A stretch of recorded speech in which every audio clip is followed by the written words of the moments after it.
This video is a submission for the Black Border video competition ending May 17th.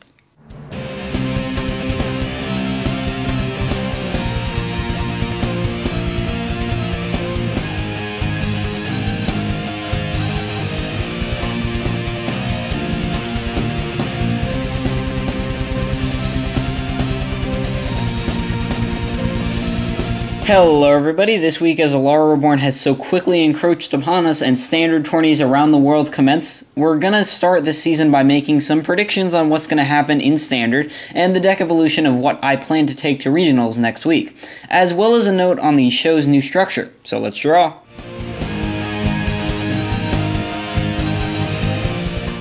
Okay, so I'm sure everybody noticed the catastrophe that was Planeswalk a couple of weeks ago, which put the Professors on hold for a whole month and a half, and normally I wouldn't be commenting on it, but I'd prefer to just skip over something like that, as if it had never happened, but I bring it to your attention today, not because I want you to remember the scar that was Planeswalk Episode 1, but rather so that we can look at this as an experiment.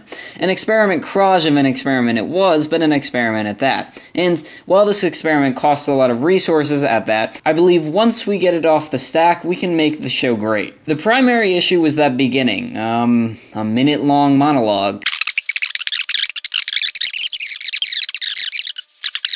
Putting! A thing we clearly needed to fix, and the progression in the beginning not being quick enough. However, if you actually watched the show for more than 3 minutes, as many people commented, it started to get funny.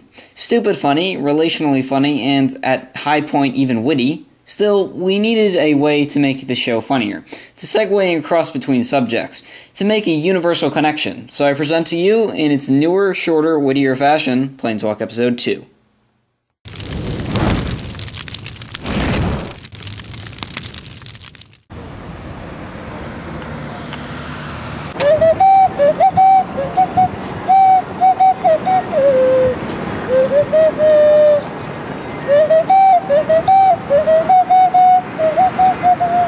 And where exactly is this place? We found so much in this world. Like these pants. Perhaps we may lure Jiffys to us with the power of music. Sweet Caroline. Whoa, whoa, whoa. Good times never felt so good. Poor boys. Here's a little something for your troubles. Yes, take the generous female's money. Thank you. Oh my god, it is the Shamdamn Man all up in my grills. Hey, you kids want to buy the chop slap, right? What are you talking about? Of course you do. It makes everything. And you know you're gonna love the nuts. You know, the last girl, she didn't really like the nuts. So now how much would this chop slap cost? I'm gonna give you the chop slap for only 25 cents, kid. And I'll tell you what, I like you, so I'm gonna give you another chop slap for free. And will this chop slap help us get to Jiffys? Kid, this will do anything for you. The powers it must grant.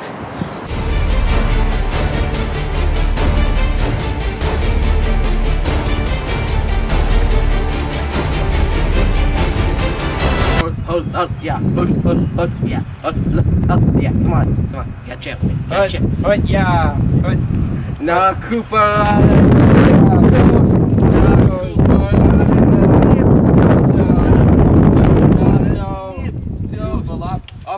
Jiffys photo and baseball card.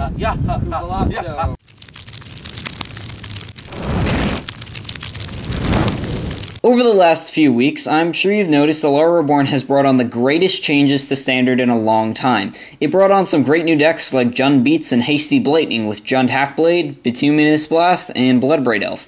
It brought back some old decks like Red-Green Aggro with several variants including Patrick Chapin's Elf list as well as the lists with Deus of Calamity. And of course, it brought some much-needed balance. Despite being an all-gold set and still lending to some various decks like 5-color control, as did occur with Conflux and the worsening of fairies, hate cards like Anathemancer and Spellbreaker Behemoth fight against 5 colors. They are often mainboard and have found their place in the meta because of their use against other cards. We come upon the greatness that is the theory of competitive resistance. This is the concept that states that cards like this will see much play because while the cards remain balanced, unable to obsolete other cards, these cards, including something like Volcanic Fallout, are ahead of the curve. This is because the card usually makes you give a small extra resource, in this case paying an extra red compared to Fire Spout, but returns with non-counterability. And while the card's main ability is usually a little weaker than normal, because in the scheme of things 2 damage at instant speed to a creature and players does boil down to being less than 3 damage to land creatures while arguably conditional, the card has something that gives it an extra boost. In this case, Fallout being such a fantastic card to fight against fairies, while still playing against the rest of the format, is above its associate Fire Spout, and arguably even Pyroclasm based right now purely on play. However, there is always a drawback, as Wizards would like to keep cards balanced and arguably equal, as was stated after the creation of Planeswalkers, but because of this extra resource, the price of the resource in monies goes up, and the price of the competitive resistance in monies goes up. This is essentially the entire foundation of 5-color control, which, because of the resistance against the resistance, will most likely not be dominating a metagame near you. Onto the deck I'm planning to play. Well, I'll explain it like this. 2 weeks ago, at the Alara Reborn pre-release, Alex was explaining his new idea for a Bant deck. It sounded like a great idea and involved playing stuff quickly like Janara, Mycoid Shepherd, and Nultroid Gargantuan with stuff like Noble Hierarch, and then swinging for ridiculous amounts with Rafik on turn 4 or 5. Conversely, I realized the deck had a lot of flaws. When I tested it, it seemed not to know if it was supposed to be aggro or control. It had issues fighting hard-hitting cards like Bituminous Blast and Bloodbraid Elf, especially because of their abilities to cascade. As such, I wanted to make a deck that was faster, stronger, and knew that it was supposed to be all-out aggro. A deck suitable for this metagame. The deck morphed into a Naya build with Woolly Thokdars, Mycoids, Wiltleaf Lieges, and some secret tech, the overly underestimated Maurice's Twinclaws. I mean, sure, it looks like it's a 4-4 at first, but in some games where I was able to go on turn 3, Twinclaws, turn 4, no blocks, okay, Colossal Might hit you for 20 good game, the deck just trumped everything. However, this is where an important tidbit on deck theory comes into play.